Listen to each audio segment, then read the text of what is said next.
Hola, bienvenido a nuestro cuarto capítulo de electromovilidad en casa. En este capítulo hablaremos sobre paneles solares. El Spirit y el Opportunity fueron dos robots modelo rover utilizados en el programa de exploración de Marte de la NASA, los que aterrizaron en el planeta rojo el 2004.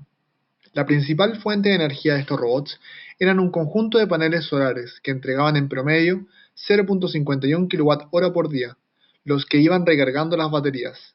En casos extremos en los cuales no llegaba radiación solar a la superficie, el sistema entraba en modo de hibernación, ya que los paneles no podían entregar energía.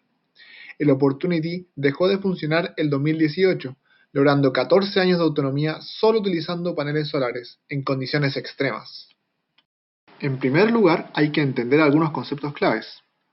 La luz visible es un tipo de radiación que podemos apreciar, pero también existe un amplio rango de radiaciones que no podemos ver, como la ultravioleta o UV. El tipo de radiación depende de la frecuencia de la onda electromagnética. La partícula elemental que forma cualquier tipo de radiación es el fotón. El efecto fotoeléctrico, entonces, consiste en la emisión de electrones del material al recibir radiación electromagnética. Para describir este fenómeno se utiliza la relación de Planck-Einstein, donde el lado izquierdo representa la energía que entrega el fotón al chocar con el material, mientras que los términos de la derecha son la energía necesaria para liberar un electrón del material y la energía cinética de éste, respectivamente. Gracias a esto surge el efecto fotovoltaico, que consiste en el aprovechamiento del efecto fotoeléctrico para generar corriente eléctrica en las celdas, utilizando la radiación solar. Las celdas solares son elaboradas generalmente en base a silicio al que se le añaden impurezas en un proceso conocido como dopaje, generando una capa de silicio tipo N y otra de tipo P. Al poner una sobre otra, se genera una unión PN, creando un gap de voltaje aproximado de 0.6 volts entre las placas cuando la luz incide sobre ella. De esta forma, el proceso consiste en la entrega de energía a través de fotones a los electrones, para que estos suban el gap de energía. Luego, se usa un material conductor que lleva los electrones hacia un circuito externo desde el lado N al lado P. Para aquellos que saben de electrónica, funciona como un diodo, pero al revés, ya que al recibir energía genera una diferencia potencial. El voltaje que produce una celda es función de la cantidad de luz incidente y tiene un máximo dado por los elementos químicos que la componen y la cantidad de dopaje. La corriente que produce una celda, por otra parte, es la función de la cantidad de luz, el área total de la celda, los materiales y el dopaje. Los paneles solares son un conjunto de celdas solares que producen electricidad mediante el efecto fotoeléctrico y se conectan en serie o en paralelo para obtener mayores voltajes o corrientes. Dependiendo del tipo de celda que los forma, tenemos las cristalinas y las amorfas. En las cristalinas tenemos las monocristalinas, cuyas secciones se componen de un único cristal de silicio y son las más eficientes, alcanzando un máximo del 25%, y las policristalinas, que poseen varios tipos de cristal por sección y son menos eficientes. Las amorfas, por otro lado, son de silicio no cristalizado y tienen una eficiencia mucho menor, no superando el 10%. El panel solar posee distintos componentes los cuales deben ser tomados en cuenta según su aplicación. Estos son cubierta de vidrio, cubierta de EVA, cubierta posterior, marco de metal y una caja de conexión. Las cubiertas reducen la reflexión de la luz, permitiendo que el panel capte más energía y lo protegen de la degradación química y de los impactos, mientras que en la caja de conexión se conectan los cables y posee circuitos que protegen eléctricamente al panel.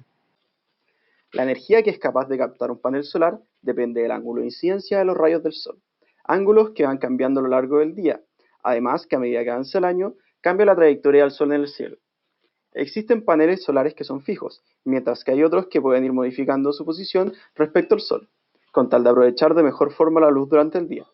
En el caso de un panel fijo, el ángulo óptimo para instalarlo es igual a la latitud donde uno se encuentre. Por ejemplo, en el caso de Santiago de Chile, el ángulo ideal es 33 grados norte. En el auto solar se utilizan paneles solares flexibles que se adaptan a la forma, por lo que la posición del panel queda definida por la estructura del auto.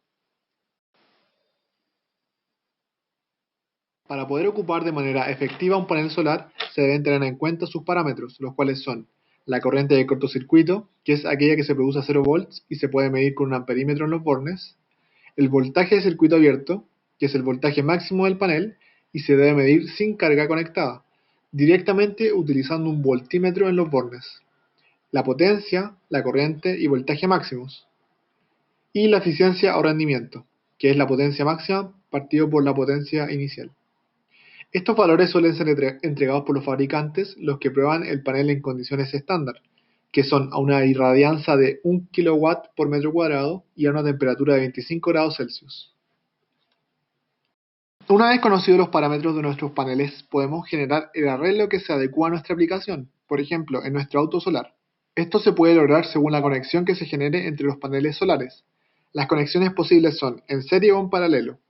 Si las conectamos en paralelo, el voltaje se mantiene constante y las corrientes se suman, mientras que si conectamos en serie, los voltajes se suman y las corrientes se mantienen constantes. En ambos casos, la potencia aumenta.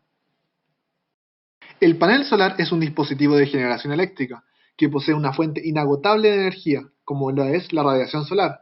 Para el correcto uso del panel, se deben considerar sus parámetros constructivos y su funcionamiento. En el caso del auto solar, es clave para mantener el auto andando, ya que mantiene las baterías cargadas. En un próximo IGTV aprenderemos cómo extraer el máximo potencial de un panel solar. ¡Nos vemos!